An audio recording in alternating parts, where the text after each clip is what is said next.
Okay, now Hi. posting. Here we are. Okay. Should you clarify? Curran said hi before it started. So Yeah, she and I wasn't started saying talking, damn it yeah. because Here we are. she's excited to be here. Oh yeah. No, sorry. Oh boy. Okay. That's funny. So, synthesizing.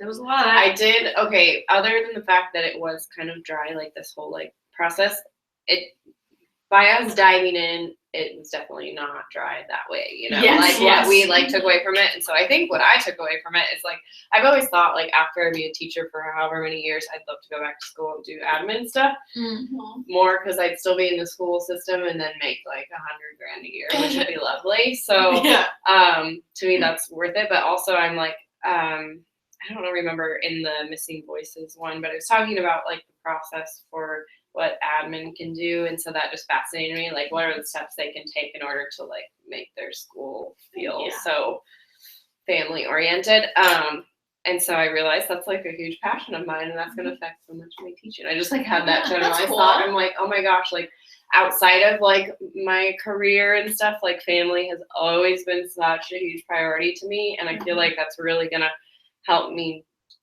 in a way that I like always am keeping that in mind when I'm teaching. And like I don't know, I just like had that realization. I'm like, gosh, this is gonna just be a huge, because I never know, like I feel like everyone has like a passion in something specific that they really advocate for and stuff. I mean, from what I've like learned from others, and so I always was kind of like, well, what's mine? Like I really like a lot of different things, but I realized like I can really that's a really cool point in for me, because out of all my family, I'm the one that, because like we're all divorced and stuff, so like no one really talks to anyone anymore. Me, I'm like the one who's like always just going to everyone anyway, still, no matter who feels about what and everything. So I like disregard all those like petty little things that people hold on to, and I'm just like, no, like they're still family. I'm gonna keep in contact. I'm gonna still love them, and I just feel like that's something we have to keep in mind when we're working with families. Like we're always gonna come with problems and stuff. So anyways, I just had to get that out before we started like talking more into it. And I feel like with Alan too, we're seeing that it totally has that open feel. And like even when we were talking about in the last post, like the lunch ladies, like, well, I don't want to say lunch ladies because I don't know. If I think they were at a church. Yeah, the church. The fact that like they came out and were so giving and kind, and it just showed that that was just another face of the school, and it just really showed how, like Missing Voices says, like every role in the school matters, and you're making sure it reflects. Because honestly, if those ladies had been mean to us as we walked out, it might have just really like put a bad taste in my mouth for the school, and kind of like what you were saying with the secretary, like, and so I feel like Alan does a really good job of having that involvement, and it just benefits the atmosphere so much. For sure. Yeah, I agree. Yeah, even though the Missing Voices article was so long, I was like, I mean, it wasn't that long, but it was like, whoa, here we go. I just like loved every part of it, and so I guess that's coming back to what my rant was earlier. Just that's a huge passion of mine, and it was all like so fascinating to me. Like even though it was really basic, I felt like, which is good because I feel like, okay, if anyone reads these steps on like keeping that connection strong between families and the school, like because it's simple, I feel like, okay, anyone can achieve this. It's not like some crazy weird different way or thing you have to go to school for to know how to do it. Like everyone should be able to know and accomplish that, I guess. So I just really liked that article. And then I felt like all the other articles or links were like examples of what it was asking. Exactly. So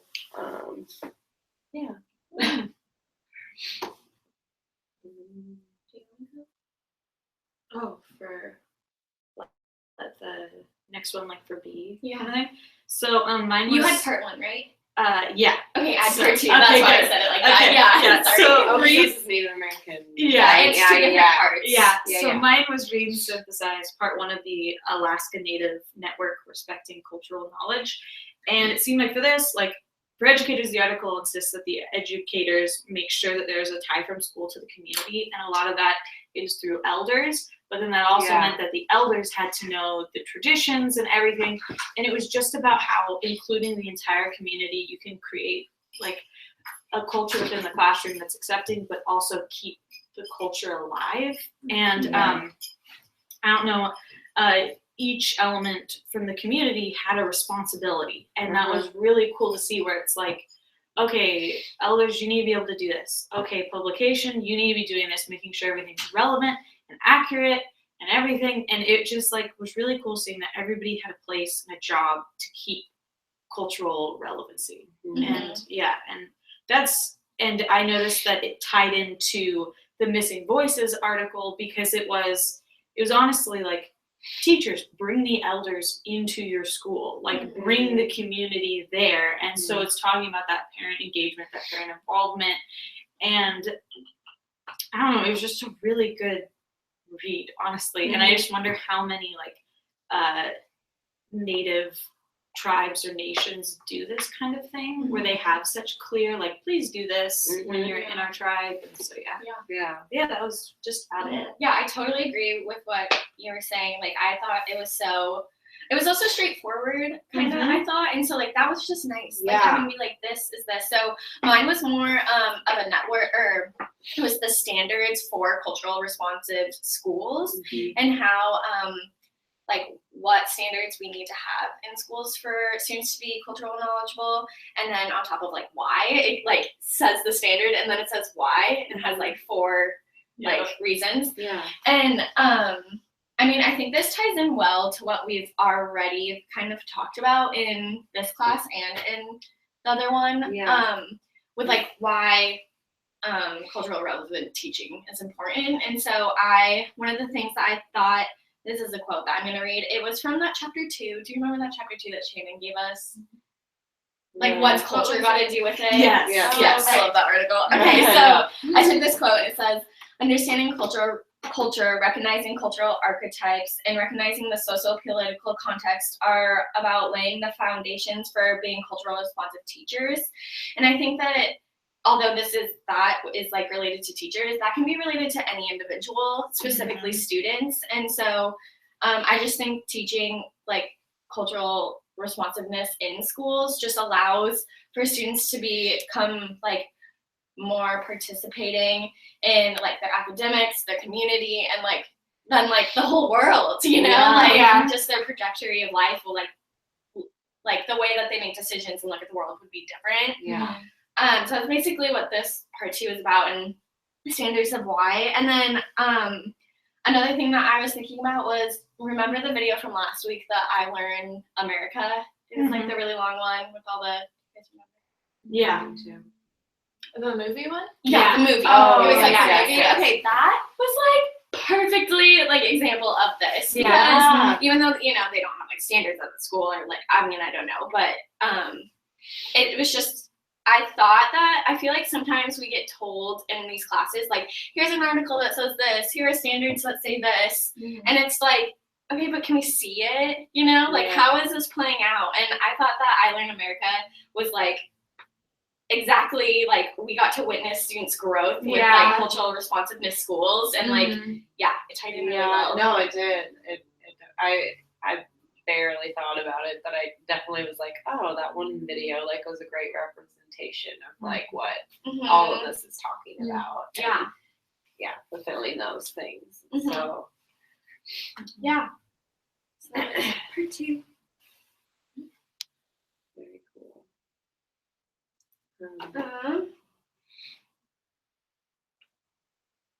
I guess still speaking on like the Native Americans, I think it would be fun to talk about, since time more memorial. I don't know why that was hard for me to say. Curriculum, and I actually did for my AMST class. I did my whole presentation with a couple others, because we had to pick a presentation to like share with the class for an hour on like one of the things under the umbrella of tribal sovereignty. And so we were talking about education and like what has or is being done for that. And so this was like a huge review for me, but it was like great to review it again and like connect it to what we're, you know, obviously talking about and bridging families and everything with schools. But there was one point that I was going to bring up, but I can't remember. So if someone wants to say something. Well, I remember this one. Sorry. I was gonna say, do we want to go back and do D for the one? Yeah. Yeah, we can. Okay, so regarding the Alderwood Family Involvement Plan, it really made me think about the family engagement night, but like on a bigger scale. So it wasn't just about that one night, but also surveys for the parents to fill out and open houses and a bunch of other stuff. And just connecting, not just like, hey, if you want to come to this, but, you know, if we have a connection between the parents and the schools, our students will have a better chance at succeeding. Yeah. And like just having that community and connecting it back to the Missing Voices article, just having that parent involvement and giving them the opportunity to show that they're valued in the school and how much it really means to all of the students. Yeah. One more thing about that family night, what I also liked is that it wasn't just like, you know, like a parent, like entire families were coming. Like, did you guys all the notice that? siblings? Yeah, like parents. I got to meet a grandma, aunt, uncle, a little baby. Yes. Like it was just, I don't know, I loved it. Yeah. This goes back to what we were talking, you know, the family atmosphere. And it's really cool because since it is elementary school and middle school at Allen, I don't know, just the fact that the teachers are getting introduced to these super young kids, and when they have them in their classes, they can just be like, yeah, not only do I know your sibling, but I knew you since you were like a child. You know? Didn't even think about it. Yeah, that's super fun. And because you just have such a built background with this whole family, and like once the connection's so much stronger, it's just way better experience. I thought it was interesting when Shannon was talking about one of the students she has, and she's like, oh yeah, I've known her since she was 2 or something. Yeah. Or 2 months even. I don't remember, it was but she insane. was super young, like over like 7 years or something. And I'm just like, that blows my mind. And now she's one of your students. Right. Cool. That's super cool. Wow. I mean, you have so much insight Yeah. too. Like You understand how they learn best and how, you know, I love not just their culture, but their family culture. Yeah. the curriculum, for the Native American whole thing, like I guess one of the questions that I asked was like, how does the student overview the essential question, but what you might have learned about Indigenous populations in school. And it's just crazy because when I was in elementary school, my school is on the Lewis and Clark Trail, and so we had, but like we had it where like we have signs everywhere, like this is exactly where they walked, kind of thing. And then it's where our teacher for a whole year did Lewis and Clark, and so we learned all about the different tribes, and we had people from those tribes come in, and like just all these really cool things. But it was almost like we were taught like that all happened in the past, and we didn't know what the tribes were doing now. It was like, oh yeah, those tribes are gone. Like the Nez Perce, like that's not a thing anymore. And that's kind of how it was, at least in my education. And then in high school, my husband's family is Cherokee, and I realized, I was like, wait, how? And I was like, oh yeah, really far down the line. It's like, well, no, like I'm half, and my mom's full, and my grandma's full, and then I was like, oh, and so I was like, I'm gonna start researching, and I started researching and seeing like different things, but it wasn't school. The only other time Native American issues have been brought up is in the class that I had a different teacher. I had like one of the people of the Lummi tribe. That's the only other time it was brought up, aside from that 3rd grade full year where it was taught like everything was in the past. And I guess this whole thing just made me realize, like, in the Native American like units in elementary school, you learn what tribal sovereignty is. In middle school, you learn how it's been affected based on like colonization, and then in the last, you learn how it's still being affected and why, and the different court cases that led to that. And I really wish that was the thing for our schools, but even having it in elementary school where you realize these tribes are still here, I guess. And, but does anyone else have any like Native American? That's exactly what I wrote about. Okay, so in my school district, and I feel like it's the state of Montana, but I don't want to say that because I'm not 100%, but I know specifically in my school district, it's a lot. They, every year students have to have a Native American unit taught. And so, yeah, but wait. Okay, I'm like, and so like in elementary school, like I remember like we would have like, you know, little units or something, and then like a lot of the time we'd have assemblies with dancers come in and certain like holidays and stuff like that. And then like in middle school we'd do like book reports, and then in high school, every English teacher and every you know, world culture is government, you have to read a literacy book in your English of Native American literature, and then you'd like learn history in each of those classes to like fulfill those requirements. And like I just remember like through LA 405 and one of my AMST courses, like looking back, that's so awesome and great, but a lot of it, because like I feel like coming to Washington, like what you just said was exactly like everything that I've talked to about with all my peers. They're like, wait, what? And like they're like, so I feel like I did know, you know, a lot of history, and like I've read multiple like Native American literature like written by Native Americans, and so I feel like that's awesome, but also I feel like it was very surface level and very taught from an Anglo point of view. Like it wasn't like I ever had like someone from a tribe come in and teach a class or like something like that. And so like going into this like little curriculum thing, I was like, ooh, I wonder what I know. Like, you know, I wonder if I can answer these, and I didn't. And then I just like went back to say like that was really optimistic for me to think, you know, because I've had schooling in that, but also it just shows the like it's a prime example of why cultural relative teaching needs to be important and authentic. Yes. And so that's why like that was my experience. That's so sad because that sounds absolutely amazing, and it's so crazy that my school, which as you can tell did not teach a lot, but we still had like people from tribes come in, and it's like, how is it that like we missed the mark so much, and then you miss like your school missed the mark. We did a lot of like I felt like it was more of like the checkbox type thing. So like I remember it was so cool. Like I remember these experiences, and I have them to look back on. Like, you know, we would go to this like camp place and make dream catchers, and then like we would, you know, get to like learn dances and like do drums, and it was like so cool. That was like all elementary.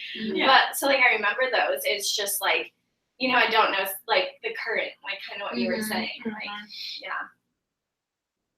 So yeah, that was mine.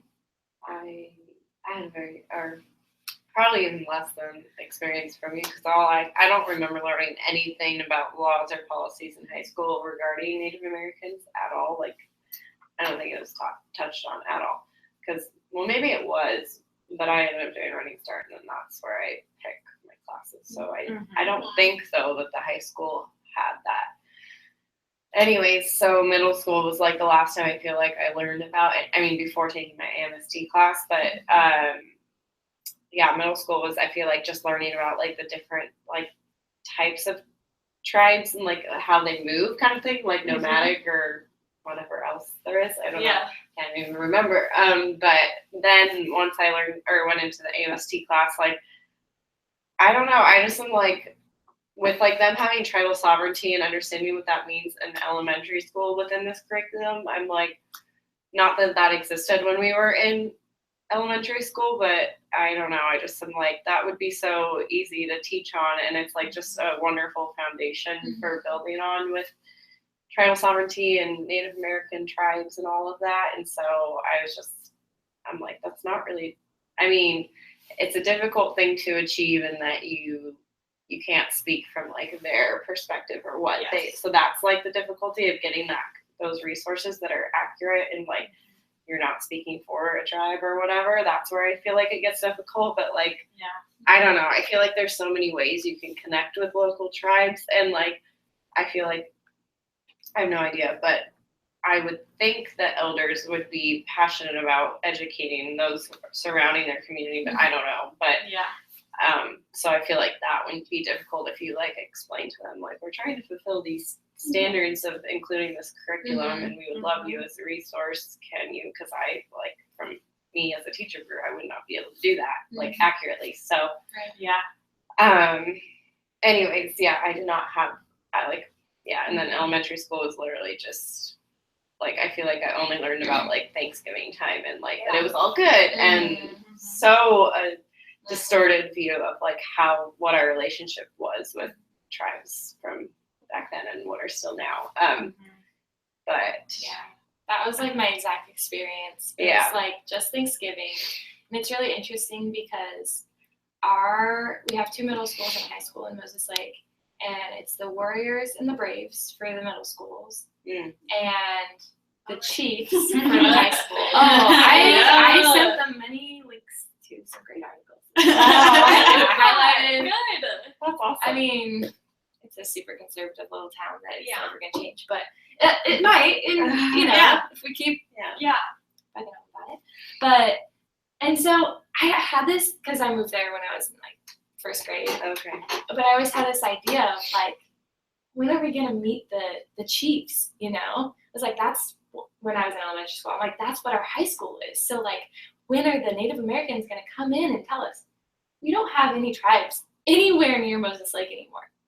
And like the only information I ever learned was going to our museum, which is really great about, informing on the history again. Right. Like it always goes back to like the fact that I feel like a lot of people are like trying to honor the tribes. Yeah. But then it's like, but there's still like Native Americans living today here. Like, But and so I wasn't exposed to any tribes at all until I moved to Bellingham. And I was like, my first CT, her husband was part of the Lummi tribe. And that was like the first time I was even exposed to any tribes, let alone like was taught anything about any, Oh yeah. And what's insane is that like we have I think it's like mandatory 3 different years where you have to do like United States what is that called? History. Yeah. And what drives me crazy is it's like I can't even tell you how many times I learned the different branches of like parliament and stuff. Oh yeah. And it's like, why isn't it also taught? Because we have like, well, technically there's like over 300 different tribes and stuff. Yeah. But like we have 2 different types of like government where it's like the United States and then tribal nations, and then within those tribal nations it's like and it's like, why aren't we taught? Because they're part of our nation. Set up where we can. Local. I feel like that would really benefit each state. And it's not like you have to cover every tribe in the country. Like every tribe is so different from each other that would be impossible. But within like a year of session. But it's totally relevant where we should be teaching in that setting. Like, well, here's also this government to government relationship we share with the tribes surrounding our area and what goes on. Like, that's super important. Yeah. I wonder if Washington State requires teachers to have like any classes or trainings on that, because I know like going back to Montana, I'm just like looking, I don't know what I'm doing with my life, but I'm just like, keeping my options open to see like where, if I want to teach, how I need to be certified in that state. And I have to take 2 courses and get certified with the Native American courses. And so I wonder if Washington has. I mean, I don't think they do. I don't think so, because I remember when I presented this since time memorial curriculum, there was members of my class that were part of a tribe locally, and I like brought up that question, like, okay, like what's being set in place to like make sure that these teachers are teaching this curriculum and knowing how to and everything.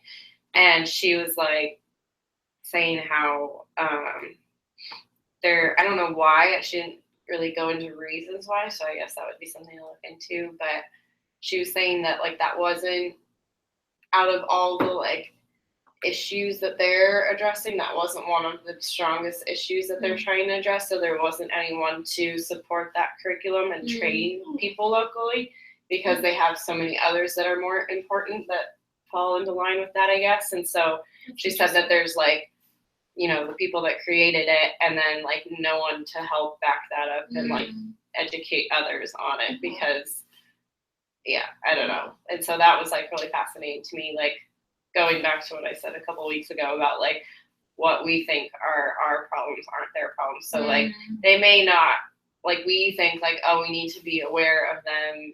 And like some tribes that totally might be like a priority to them. Like we need to educate those around us that, you know, took our tribal land and now it's theirs. So we need to show them like what that means to us and all that.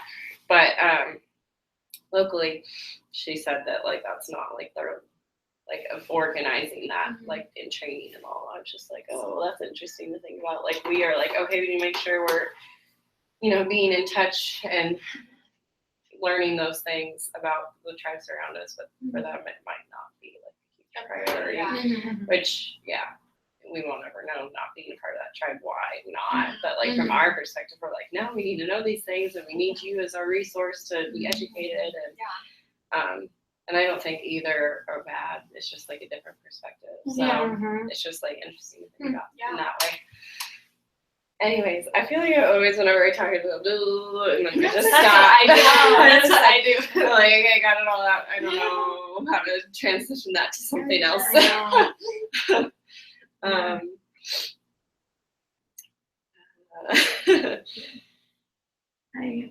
I really do feel like this is something that's not really addressed a lot, and it shocks me that it's not addressed, I guess, just like the different parts of the tribe, because I feel like in Woodring we're taught to help with like English language learners, like in our program and stuff, and we're hardly ever taught about like, what if you get Native American students in your classroom and their culture is dying because their tribe may not have funds to support it. And so it's like, that's a whole nother realm of someone losing something. And the fact that like,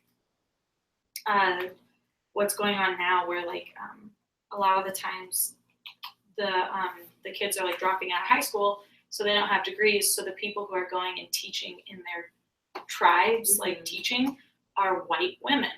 And so they're not even seeing themselves reflected in their own tribal education. And I don't know, like, I just feel like there's so much to discuss and nobody's really opening that conversation, but we open it about other things. And so I'm happy that we do, but it's just weird to me that it's like, this is one of the few times I've seen like Native American stuff in Woodring, aside from the class that we took. Right. That should be a funny question. Like, what are some resources that we can rely on to help support our Native American students? Yeah, I think that's really good. Does that make sense? I think that say makes anything about sense. culture, or do you think it makes I think it's good. Okay. No, I think it's good. Do we want to move on to the Color in Colorado video? Yeah. Yeah, that was really I long. was not expecting that. I was I like, know, Wednesday night at 12 a.m. I was like, oh my gosh, I'm not ready for this. And I put in the fastest thing, and then I started to doze. So like when there was like 10 minutes speeded up left, and I was just like, I'm done. I got the gist of this video. It was, I felt like it was almost like going over what we had gone over before. Yeah, I agree with you. That's why I thought it was a review. Oh, totally. That's why I was like, okay, I totally know where they're going with this. I'm going to sleep. It just like kind of made me angry, like thinking about like the No Child Left Behind the standardized test. So I was like, again, another awesome reason, you know, like that these, state standard, like those standardized tests do not work. And that's like kind of like I summarized the video and then I went into that. Well, and I love like it drawed on attention of like why you shouldn't assume that your student can read and write in their L1, and it's where like that's a good point. To me it's just insane that you wouldn't test them on that, and then it's like that just seems like it's gonna cause like, because then I see myself as like, oh yeah, that's their L1. It's like, I'm going to do all the directions in Spanish. I'm going to do this. And then I hand them a test and they're not doing it. And I'm like, why aren't they doing it? And then you get frustrated because you're like, I'm going above and beyond. And then it just ends up that you didn't assess them properly. Yeah. So it's like, why wouldn't you assess them properly at the beginning? Like, it makes sense. Like, I don't know. It seems like it would just cause frustration not to, and like not to do the interviews we were doing. Yeah, I was gonna say, I feel like that goes back to the last post where it's like, get to know your students first, so that you know how to assess them, because you don't know how to assess them. And that just like makes me think about, like, for us, we're like, duh, why wouldn't you? But it's like, we're all coming from like such an amazing program where it's like, so you have that reaction, duh. So I'm like, it's totally still out there where like people aren't even thinking to do things like that. And I'm just like, it's so sad. And that's where like we can go and be advocates. Exactly. And, like, for sure. get involved. Yes. And not be like, let me teach you. Right. You know, like, totally. The way I like was thinking about like this from like the practicum is my group is really focusing on like ecosystems, and then I've told you guys this, like we focus on like an ocean ecosystem for the entire time, and then they get to take notes and explore on the internet and like stuff like that. And we like recognize that some of our students have never been to the ocean, some of our students don't know what a rainforest is, like, and like I feel like some people would just think like, oh duh, you know, and like that's just a perfect example of like, okay, how do we like engage their like background, you know, that we talk like how we talk about in 433. So like something that we do almost every time is we do like a hands-on project.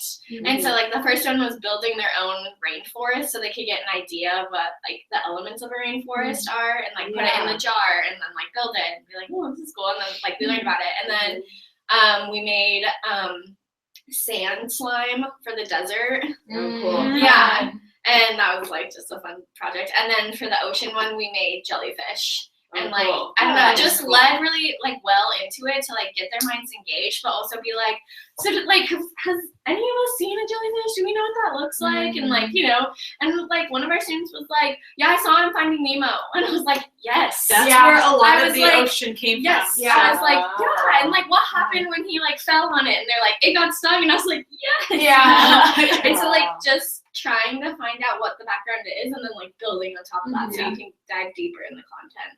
It's like, that's the way I thought about it when I linked it to the practicum. And I guess like one of the things, like the interview, you gave the example of Halloween and cultural connections to the content. And one of the things that's really interesting, I guess like that really connected with me, because I'm sure I've told this story many a time, but I remember it so well because it was so frustrating as a kid, where I was given like an assessment, and my mom and my dad wouldn't let me play card games because they're like, that leads to gambling. So I knew nothing about cards. I was never allowed to see a card deck. And then on one of the assessments, the question was, and I quote, you have a full deck of cards. Someone takes all the face cards out of the deck. How many cards do you have left? And you couldn't talk, couldn't ask the teacher for couldn't ask them. And it made me like so upset, because I was like, I have no idea what, like, I didn't even know what face cards were. And like, and it's just insane, because it's like, I'm from that community. And it's just this weird inner thing in my family. So it's like, I can't even imagine that someone from a different culture. I guess like it was just, so to me, hearing like some kids really don't know it and you need to be open, I'm like, I would have appreciated that so much. And I feel very fortunate that I got to have an experience with this. And kind of like the thing I tied it to was, so me and Marky teach in the same classroom.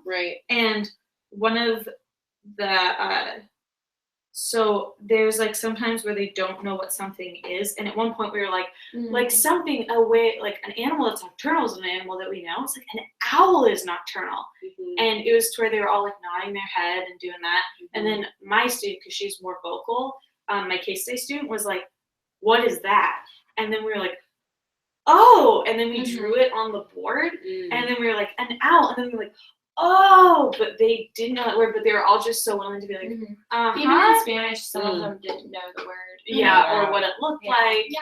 Wow. And so it just showed like we were just gonna keep pressing on. And then if we had an assessment where it's like draw a picture of an owl, like draw a picture of an animal that's nocturnal, then they'd be like, well, we only learned about the owls, and I don't know what an owl is, and then we would have graded them on something that they had no control of. Right. And, yeah. Wow. It was kind of crazy too because we had a video and it just so happened it was on the desert. It just so happened it showed an owl pop its head out, and we like paused it. Like, everyone's gathered around this tiny computer screen. And we're like, this is an owl. And there was this moment where the kids are like, oh yeah, you know, it's like because it's one thing to draw it, but when you actually see it, it's like even if they haven't seen it in person, it's like I've heard that thing before. And it was just such a language disconnect, and also just like not seeing an owl. And so it just made it really clear, like that's one word that can be confusing for a student. It's like, how many times have I said something and they've just all been like, oh, because no one was brave enough to be like, I have no idea what you're talking about. I've totally done that as a student. Still, I still do. I still do. And then I'm like, oh, I didn't get that. That's why I like the thumbs up sideways. I'm keeping it like close to you. Like that's true. It's not getting Yeah. Right. And as a teacher, especially like with Shannon, I know that she's teaching us to not call people out and be like, oh, okay, so since so-and-so doesn't know what's going on, I'm going to recap. It's like, no, she just sees it, and it's like, okay, make mental note and recap it. Yeah, she does a great job of demonstrating what we should be doing. And I love like how she's like, so like show on your hands, like, how well do you know MTTSS? And then like we're all like, what? And then she's like, what about RCTI? And then we're like, oh like, we just read about. Like 0 to 1, definitely. I know. Like, I have no idea. I'm like, that was not in my reading.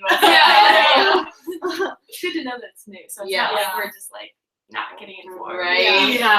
But that's so nice, because if she had asked and not done the number, I would have been like, And if everyone's nodding, it's like, okay. Everyone else knows it, so got it. I'll get to it later. That was like the first day for me when we were meeting in Miller. And she just like dove right into everything, and we were supposed to have a reading done. That's where I like totally was like, oh my gosh, this is foreign language you're speaking to me right now, because I just didn't even like have any idea. I didn't even know there was reading. I think Hannah was like one of the only ones that did it. I know. I missed it. Oh no. And that was like, I guess, something I recently experienced where I was just like, whoa, I know nothing. And this is really confusing, and like potentially some of the feelings I was feeling are probably like a lower scale, but like similar to what those that are in a new culture. And imagine like a written test and you can't ask any questions. No. Yeah, that would be just like so many bad emotions coming. So that's crazy. I feel like the big thing, like, it's like, what is the new insight about assessment that you hadn't thought of before? And honestly, like, after the whole OWL thing and everything, I was like, I am totally capable of cultural bias. I like to think I'm not, but I think the moment you can admit, I totally am seeing life through this lens, and it's hard to step back. And you're going to make those mistakes. There's no way you can't, because everyone has a cultural bias. But trying to exclude that out of the classroom, like, I had no idea that my group had, like, that we had done that. And then even afterwards, I wasn't like, man, that was really dumb to just assume that they had an OWL. It wasn't until I literally read it and was like, that's an example of that. Right. I don't know, like that reflection where you're specifically calling on it. And it just like, it made me sick thinking that like we could have set a student up for failure, like through something as small as that. And then question our teaching just because, I don't know, we just didn't think about it really. I feel like that just makes me feel like, I don't know, you know, assessments, there's so much weight on them in high school, in middle school, high school, and college, where it's like the point system. And I understand why but it makes me really not want to do any of that in any of my classes. Right. Yeah. Because it's like, as long as I know what the students are understanding, I'm able to, teach further certain things, or like, oh, okay, they get that, we can move on. And it's fine. Like, who cares about the points? Yeah. But, I think it's just like a way that our society has to like structure things in order to Yeah. see like where they grow and Yeah. progress. yeah, There's for like balances. statistics. Yeah. Like making sure, and like going back, Right. Yeah, and how like money comes into Yeah. it. Yeah. Like, Right. so true. Yeah. Totally. It's like, Madison, I don't know. It's just hard to do. yeah. Madison TV has her sister's friend is a teacher over in New Jersey or something. Yeah, I think it And is she got let go because her students didn't pass a certain percentage of the standardized test. That is the So Yeah, and that was sad. the first case because I've like kind of heard about it, like, oh, Yeah. like standardized tests are so important. But it's like that was the first time I was like, whoa, like, and it sounded like she was like a really awesome teacher, but you have kids in a third grade class coming in like not knowing how to read at all. How are you supposed to get them to? Well, yeah, you can be an amazing teacher and cause all this growth, but like if you had someone in your class in a fifth grade class, they started out with a kindergarten reading level, and you got to third grade. It's like you need to be pat on the back. You're an amazing teacher. But yeah, the fact they're not at that fifth grade. Yeah. I think we're all decided that assessments are very stupid. Yeah. Yeah. Standardized. Yeah, standard. I was like, informal, I feel like is good. Like, Yeah. it's benefiting, like knowing your students better. Right. I guess that's what I like understood after all of this, like the difference between the two, and like Yeah, how many pros there are to informal assessment, and like how it just benefits your overall teaching in classroom and I don't know planning. why, but I didn't even think about different types of assessments until SCED. And I was like, Yeah. there's pre-assessments, formative assessments. Yeah, that really It was like, ingrains that in your what? brain. Yeah. Like, have I been assessed this whole time? That's funny. Yeah, it makes me like really want to participate too, knowing the structure. Whenever they're like, so what do you know about this? And then it really makes me want to be like, oh, they're doing an assessment, and then I want to participate. It's funny, like how like before I was just like, they don't care. Like, what are you asking me? But yeah, it's funny how knowing it's an assessment, it makes me want to participate. As weird as that is. We kind of want to. So before you present your family engagement project thingy, where you create a visual, are we actually doing that?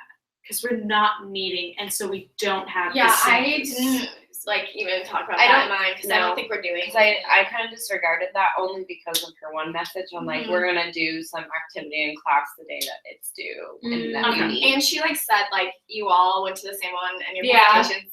So why would gonna- we? yeah, why would we you know. present all on the same thing? Yeah. It would be more of a discussion, I think. Yeah. On, like what everyone took away from it. I have no idea, but that's what I'm guessing. Like it'll be similar to like how we all read these readings, Right. and we're going to talk about them now and what we took away from them and learn better. Yeah. So Cool. Did we? I think we're good. Yeah, I think we're honestly. good. Yeah. Yeah. Yeah. Cool. Uh-huh. Woohoo! Yay. Woohoo. Bye. Goodbye.